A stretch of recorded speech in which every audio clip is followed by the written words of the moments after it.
Would you say that it's maybe like a better description? Because there were matriarchies. It was just like patriarchies consistently outcompeted. There really weren't ever matriarchies. There were matriarchs, but they really, all of their force conditions for the monopoly on force were still upheld by men. So this isn't totally true. What we actually see when you go back to like Paleolithic eras of like Homo sapiens is that patriarchy was just more effective at like coordinating war efforts. Like they just killed everyone else. In Paleolithic societies especially, what you mostly see are chiefs, and you see men who are high-level men. You don't see matriarchs. So you did. The problem is that you didn't. You did. You didn't. Where? Okay. Name a culture. I actually don't know the names of any Paleolithic culture specifically. But you do know that there was matriarchs in them. We can Absolutely. So like if you now. go, so there's a really good book I'd recommend. It's called Sapiens. It's by Yuval Harari. And it tracks basically the evolution of like Homo sapiens psychology specifically. Because we need to understand that like, for example, a secular argument for Abrahamic religions is that it's been, bar none, the most evolutionarily successful at setting up the best societies ever, which is why it's the most dominant thing. It's not this like crazy evil thing. The same thing with patriarchies. It's reasonable to presume, especially when you get into like these lost tribes and we do see matriarchies, not as often, but often enough, that there were lots of matriarchies, but the reality is that the patriarchy was fundamentally a more competitive organizational system. Let's grant for a second that even that's true. That there was matriarchies within Paleolithic societies. Okay, I'll grant you for the sake of argument. In recorded history, of which there's about 6,000-7,000 years, there could be some things pre that, but we had like the Library of Alexandria burned down, so we don't know. We lost a lot. Okay, so we don't really know how far back it goes. Since this is true, and we only can go back about 7,000 years, if you look at that record, there's not really any matriarchies anywhere. I agree. I would say like it seems to be the case that like when tribes were just forming to a space where they were like family competitors against one another, that seems to be where matriarchy dominantly lost. Yeah, so then I just want to be clear that like of matriarchies society aren't inherently biological. Like patriarchy isn't inherently biological. It's just more competitive. If since the conditions have existed for societies, actual societies, the way that we understand them, which is not tribal throw spirit things anymore. It hasn't been for thousands of years. We've had the coalition of societies. We have not seen that formula. What we've seen instead is a strong patriarchate everywhere in the world, basically at all times. Sure, but basically always. Is a lot less masculine than we like to act like it is in many ways. Like this is actually one of my biggest frustrations with feminists when they talk about patriarchy, is that the most successful patriarchies were patriarchies that could socially organize large groups of people, and they did so through the inventions of state and the inventions of things like religion. These are fundamental to coordinating people beyond 250 bodies. I don't understand how that's not masculine. Because social coordination and social cohesion and like making social groups work is almost always attributed to being a feminine trait. No, it's not. Of course it isn't. In literature, it always it's is. not. Listen, who's organizing the home? Who's organizing corporations? Who's in charge? It is men. Who's in government? Yeah. All of these are all orders for social organization. Exactly, because men are allowed to be feminine, and feminine and masculine traits are both necessary for flourishing societies. You're saying that you're only assigning it as being feminine, even though when we're looking at the historic record, it doesn't seem like it's feminine at all. It seems like it's a very much a masculine trait to be able to do mass organization, especially of other men. A thing of which you almost never see women do. Do you think organizing is feminine or masculine? Organization? Mm-hmm. I don't know. It could be a neutral, but I think that people together. I think the way it's done is masculine or feminine. I think that the way women could do it through forms of manipulation, backstabbery, secret telling. There's no way that women could do it in like a neutral to positive way. They can, but it's not often done that way. I mean, that's not true. If we look at family lines, is true. Who's that one that like everyone goes to? When grandma dies, the family's fucked because she was like the main person coordinating these things. Unless you come from a long line of strong women, right? But sometimes women are often social coordinators. Who's most HR? We're talking about in society. You're giving these little tiny outliers for individual family units. We're talking about the majority of society, the majority of human history that's recorded. Men rose to the top in all things. The majority of societies were completely and totally organized by men. And not only were they organized by men, but the way in which they were organized, which was with kind of the cracking of the whip, right? Here's what the Spartan warriors are going to do. Here's what our army's going to do. If you think that it was just the cracking of the whip, then you have a really bad understanding of how I'm not saying it was just anything. I'm giving you an example of how this is definitely not not a feminine trait. Because I feel like we're disagreeing on something that we don't need to. Is it not possible that most of the patriarchies, which were dominantly run by men, because men tend to be more extreme at most things, incorporated both feminine and masculine traits, even though it was still a patriarchy? No, I wouldn't. I don't think so. I think that even here, kind of the semantic distinction needs to be made.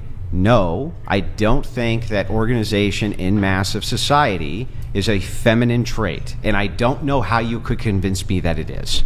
Okay, because we would talk about like the fundamental traits. If organization and social cohesion and empathy are dominantly, well, like you can apply it to masculinities if you want. I don't give a fuck. All this stuff is like socially made and socially organized. Yeah. But when we look back at history, when like literature talks about like the social cohesion agent or the organizing agent, it's oftentimes the women. They're given like nurturance role. They're given in like collection and like organization roles. That's why even in our society we see women. Hold on, you gotta let me finish. Go ahead. This is why even in our society, what do you see like dominating HR? One of the most important human organization groups. I gotta push back again. I think that what you're talking about here is support roles. So yes, women are great in support organizational roles, but here's what they're not great at.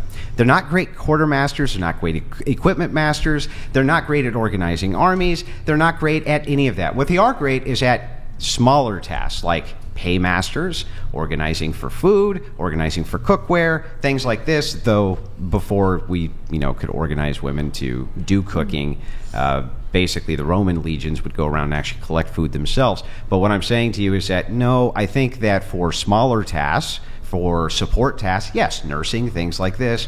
But I think that when it comes to the overarching society and how it's organized, yeah, I would say that it's definitely masculine. Same thing, churches, organized societies in a big way. You cited that yourself. Sure. Those were basically always run by men everywhere. Sure. What do you think my position is?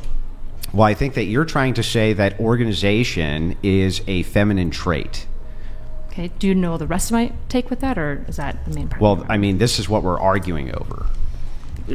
Sort of. We're arguing about masculinities and femininities. That's what we're talking about. But you're saying that mass organization is more of a female or a feminine trait. No, I didn't say mass organization. I said organizing people based on social structures is dominantly more feminine. It seems to be a more feminine trait not because women do it more often. It's exclusively. Do you know what the word arete means? I'm sorry if I'm being super nerdy, and it's okay if you don't. It's like a really obscure word.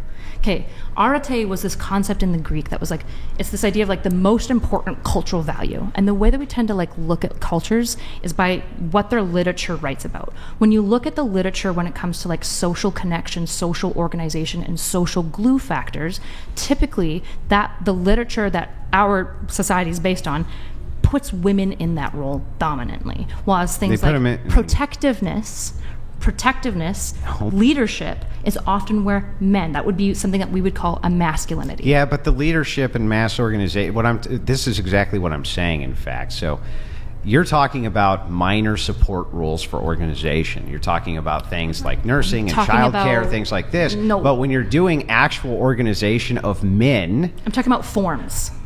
Which forms? I'm talking about like platonic forms. Yeah, but why would you say platonic forms and then look at modern civilization? That's what you just cited. Okay, sorry, I think I lost you there. When I'm saying I'm looking at platonic forms, you're saying like, yeah, but women do this role. And I'm saying that's not what I'm talking about. I'm talking about the emergent themes that societies ascribe to masculinity versus femininity. And I'm telling you that those themes in line with masculinity definitely have to do with the roles of leadership, massive armies and the organization of those massive armies, the organizations of churches, the organizations of building of infrastructure, the organizations of all of these things. This is not masculinities. These are not forms. These are things that men are doing in the patriarchy. When we're talking about masculinity, we're talking about character traits typically. We're talking about things like protectiveness, leadership, aggression. Assertiveness is typically associated with masculinity, whereas with femininity, it's typically empathy, right? Nurturance. These are things that are attached to each of these concepts. You can pop these with like, this is how I attribute these things. Fine. But what I'm saying is that as a matter of record, it is not the case that women really are the ones organizing anything in society. So if that's just the point that you want to add that as a feminine trait, fine. I'll concede it just to move the conversation on. That's literally my own point.